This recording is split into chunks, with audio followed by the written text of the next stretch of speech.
अस्सलाम वालेकुम दोस्तों, अकील फिरदौसी और मोहम्मद असद टेक टॉक्स पाकिस्तान के एक नए एपिसोड के साथ हाजिर हैं। आज हमारे पास फिर शार्प एक्वस की एक डिवाइस है। इसमें एक जो खास बात वो ये है कि ये एंड्रॉइड 1 की डिवाइस है और इसका मॉडल नंबर है 507SH।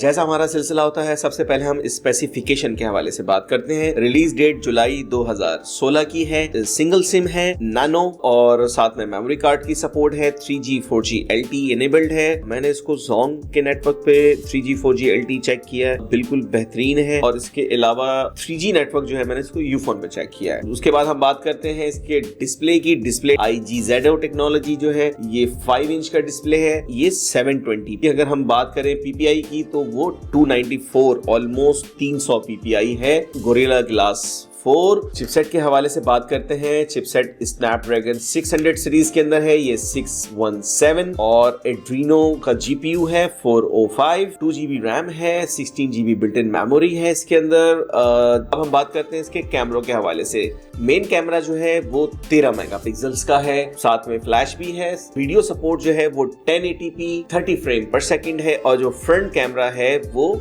5 मेगापिक्सल्स का है। अगर हम इसकी बैटरी के हवाले से बात करें, एक तो स्नैपड्रैगन 600 सीरीज में वैसे बैटरी आपको पता है वो पावर इफिशिएंट होता है और बैटरी बहुत अच्छी मैनेज करता है। इसके अंदर जो बैटरी है वो 3010 मिली एम्पेयर, तकरीबन 3000 मिली एम्पेयर की बैटरी बहुत अच्छी बैटरी कहलाती है। इसके साथ फास्ट चार्जिंग इनेबल्ड है, आप इसे फास्ट चार्ज कर सकते हैं। ऑपरेटिंग सिस्टम डिपेंड करता है कि आपके पास डिवाइस किस शक्ल में आती है। मेरे पास ये 8.0 पे है डिवाइस, क्योंकि इसमें OTA अपडेट अवेलेबल नहीं है। ये सॉफ्टबैंक जापान का यूनिट है, ये शार्प कंपनी का एक्सक्लूसिव मॉडल है 507SH और ये सॉफ्टबैंक के साथ ही आया है मॉडल ये। और अच्छा, अब ये डिपेंड करता है कि आपको 7.1 पे डिवाइस मिलती है या 8.0 पे। मैंने डिवाइसेस तकरीबन दोनों चलाई है, मुझे कोई ऐसा बहुत बड़ा मेजर फर्क नहीं लगा है। OTA अपडेट्स इसकी अवेलेबल नहीं है, लिहाजा आपको इस पे इत्तेफाक करना पड़ेगा। डिवाइस आपको चाहे 7.1 पे मिले या 8.0 पर। एक बाईपास तो है कि आप इसे अपडेट कर सकते हैं, लेकिन वो इतना सक्सेसफुल नहीं है, लिहाजा मैं उसकी गहराई में भी नहीं जाता। के बाद हम बात कर लेते हैं इसके कलर्स पे। कलर्स जनाब, इसके अंदर 3 कलर्स हैं, स्मोकी ब्लू और ये मेरे पास व्हाइट है और एक ब्लैक कलर है। इसमें 3 कलर्स हैं, सारे अच्छे कलर्स हैं। कलर्स के बाद हम बात करते हैं इसकी सबसे अच्छी बात, वो है इसका एंड्रॉइड 1 का होना। अच्छा, एंड्रॉइड 1 बेसिकली ये एक गूगल ने एक प्रोग्राम रोल आउट किया था कि गूगल खुद अपडेट, जो गूगल की अपनी अपडेट्स होती हैं वो सारी यूनिफॉर्म हो और वो सारी डिवाइसेस पे एक साथ पुश करे।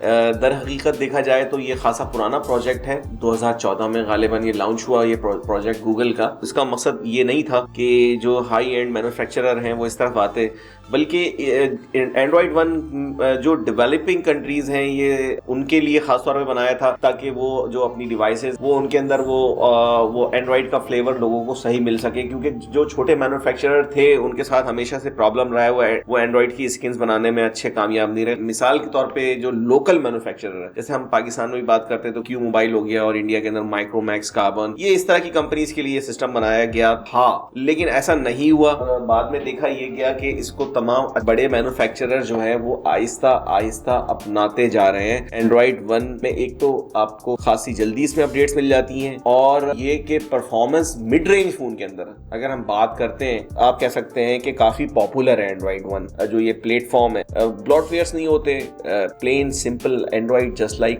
पिक्सल्स फोन है, या आप कह सकते हैं जैसा कि हमें नेक्सस फोन का फ्लेवर मिलता था, एक तो हर कंपनी में वैसा हमें मिल जाता है। बल्कि मोस्ट इंपॉर्टेंट अगर मैं बात करूं तो इस साल जो G7 है, G7 1 जो एक मॉडल है, यानी कि LG ने एंड्रॉइड 1 के साथ निकाला है अपना ये फोन। इसके अलावा जो बहुत मशहूर फोन अगर मैं बात करूं आज के दौर में एंड्रॉइड 1 प्लेटफॉर्म के साथ जो है वो नोकिया 8.1 है। मोटोरोला के अंदर भी फोन आना शुरू हो गया है, मोटोरोला 1 जो सीरीज है। मैं कोशिश करूंगा कि जल्द उसका भी रिव्यू आप लोगों को करके बताऊं। अब इसके कैमरे के हवाले से बात कर लेते हैं जनाब। कैमरा इसका मुझे तो सही महसूस हुआ, क्योंकि मैं तो इसकी प्राइसिंग के हवाले से बात करूंगा। इसकी प्राइसिंग तकरीबन आपको 10 साढ़े 10 हजार, मैक्सिमम 10,500 से 11,000 रुपए की आपको प्राइस रेंज में मिल जाएगा। उम्मीद है कि ये PTA अप्रूव मिल जाए आपको, क्योंकि पुराना स्टॉक मार्केट में ये आया हुआ है तकरीबन 2-3 माह पहले का, तो इसमें चांसेस है कि आपको ये फोन मिल सकता है। कैमरे में जो मुझे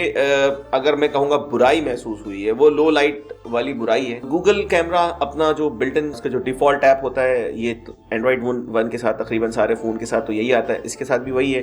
वो ऐप तकरीबन मैं तो समझता हूँ कि जो कंपनीज अपनी ऐप बना रही होती हैं उनसे तो बेहतर हो। तो इसके अंदर मुझे रिजल्ट का तो फर्क नजर आता है। आपको भी महसूस होगा अगर आप कोई फोन चलाने का मौका लगा तो आप देखिएगा कि पिक्चर की क्वालिटी खासी बेहतर है। कैमरे के हवाले से हमारी बात हो गई है, इससे हमने चंद तस्वीर ली हैं। हम पहले उन तस्वीरों को देखते हैं और फिर आपसे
फोन खासा डिसेंट है। बैटरी के हवाले से मैंने आपसे जिक्र किया, बैटरी लाइफ स्नैपड्रैगन 617 होने की वजह से हम यहाँ ऐसा करते हैं, थोड़ा बैटरी को ही देखते हैं और हम स्क्रीन टाइम देखते हैं। तो स्क्रीन टाइम नॉट बैड, 3 घंटे से ऊपर चल चुका है ये फोन और इसमें अच्छी खासी गेमिंग शेमिंग और ये सारा कुछ। उसके बावजूद भी अभी भी बैटरी है इसमें 30%। बैटरी नॉट बैड, बैटरी अच्छी है इसकी। बैटरी में आराम से आपको पूरा दिन सुकून से निकलेगा इस वाले फोन का। परफॉर्मेंस वाइज भी अगर देखा जाए तो बुरा नहीं। स्नैपड्रैगन 600 सीरीज जो है वो लो पावर फोन होता है, परफॉर्मेंस इतनी अच्छी नहीं देते जितनी 800 सीरीज की होती है परफॉर्मेंस, लेकिन बैटरी लाइफ अच्छी होती है। बुराई के हवाले से मैं बात करूंगा कि जनाब क्योंकि प्राइस इतने मुनासिब है इसके, स्नैपड्रैगन 600 सीरीज के अंदर इस प्राइस रेंज में तो हमें कोई फोन नहीं मिलते हैं यहाँ पर। अगर 600 सीरीज के अंदर भी अगर हम कोई कम से भी कम कोई फोन खरीदना चाहते हैं तो वो तकरीबन 22-23 हजार से ऊपर ही चले जाते हैं। तो ये आधे दामों में ये फोन मिल रहा है, वो बुराई इतनी नजर नहीं आती। लो लाइट के ऊपर कैमरे की परफॉर्मेंस जो है अच्छी नहीं। इसके अलावा मुझे इसमें कोई ऐसी बड़ी बुराई नजर नहीं आती है। बाकी ये कि फिंगर स्कैनर अगर होता तो अच्छी बात थी, अगर नहीं भी है तो कोई बात चलेगा, कोई इशू नहीं है। लेकिन ये कि इसके अंदर एक क्योंकि देखें 2016 के मिड का फोन है और उसमें तकरीबन आप समझे जुलाई 2016 की रिलीज के उससे पहले से ही फिंगर स्कैनर सब में आ रहे थे।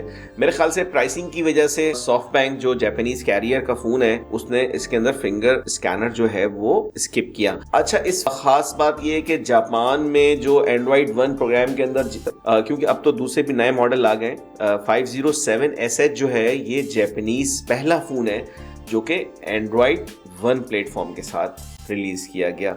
सॉफ्टबैंक के बारे में मेरे ख्याल से पहले बात कभी नहीं हुई है। एयू और डोकोमो के हवाले से ज़रूर मैंने बात की है या शायद मैंने की हो, मुझे याद नहीं है। सॉफ्टबैंक के बारे में बताता चलूँ, सॉफ्टबैंक एक मोबाइल टेलीफोन ऑपरेटर है जापान का। मुख्तसर बता देता हूँ और ख़ासा बड़ा इन्वेस्टर भी है। सॉफ्टबैंक के पास बहुत मेजर शेयर्स हैं स्प्रिंट यूएसए के, इसके अलावा टी मोबाइल का हेडक्वार्टर है, उसके अंदर भी सॉफ्टबैंक के काफ़ी शेयर्स हैं। टेलीकॉम बिजनेस के अलावा सॉफ्टबैंक आप ये समझ लीजिए कि उसकी काफ़ी इन्वेस्टमेंट्स हैं और भी सेक्टर्स के अंदर। बैंक नाम के साथ असल में सॉफ्ट और बैंक आ रहा है, तो अब वो ऐसा हो भी गया। सॉफ्टबैंक जो है वो काफ़ी दुनिया में बड़ी बड़ी टेलीकम्युनिकेशन कंपनीज को खरीदता जा रहा है, जिसके अंदर स्प्रिंट एक बहुत बड़ा नाम है और टी मोबाइल से भी बहुत ज़्यादा लोग मानूस हैं। तो ये सॉफ्टबैंक जो है ये एक बहुत बड़ा एक इन्वेस्टर ग्रुप है। तो सॉफ्टबैंक का जो अपना मोबाइल टेलीफोन ऑपरेशन है जापान के अंदर, मैं हालिया में खबर पढ़ रहा था, उसमें इसका इंटरेस्ट खासा कम होता जा रहा है क्योंकि अब ये इन्वेस्टमेंट साइड पे चला गया है। और बड़ी बड़ी इन्वेस्टमेंट्स हैं और उस पर काम कर रहा है। ऑल्दो सॉफ्ट बैंक के साथ ये एक्सक्लूसिव फ़ोन आते थे शार्प के, लेकिन अब शार्प के फ़ोन जो हैं वो दूसरे भी जो जापानीज़ कैरियर हैं उनके साथ फ़ोन आना शुरू हो गए हैं। शार्प के फ़ोन वजह ये नहीं है कि मैं हर दफ़ा शार्प के फ़ोन के कर रहा हूँ, मैं कोशिश करता हूँ कि एक सीरीज़ हो और मतवातिर मैं कोशिश करूँ कि जो अवेलेबिलिटी है मार्केट के अंदर या जो मॉडल्स हैं वो उनको बता दिया जाए। तो मुझे शार्प के फ़ोन्स अट्रैक्ट करते हैं, उनकी टेक्नोलॉजी अच्छी लगती है, उनके प्राइसेस अच्छे होते हैं। अवेलेबिलिटी का इशू है दस्तयाबी के हवाले से ये कि शार्प के फ़ोन बहुत ज़्यादा मकदार में दस्तयाब नहीं होते।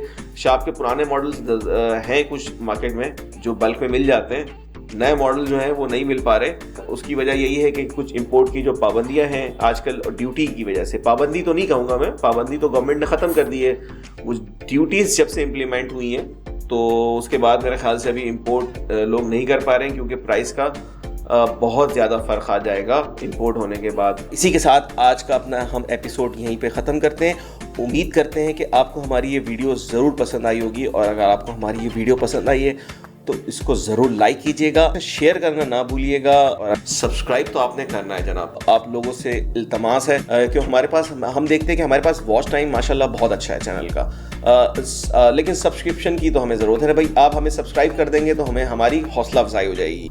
फिर मिलते हैं अगले एपिसोड में। अल्लाह हाफिज़।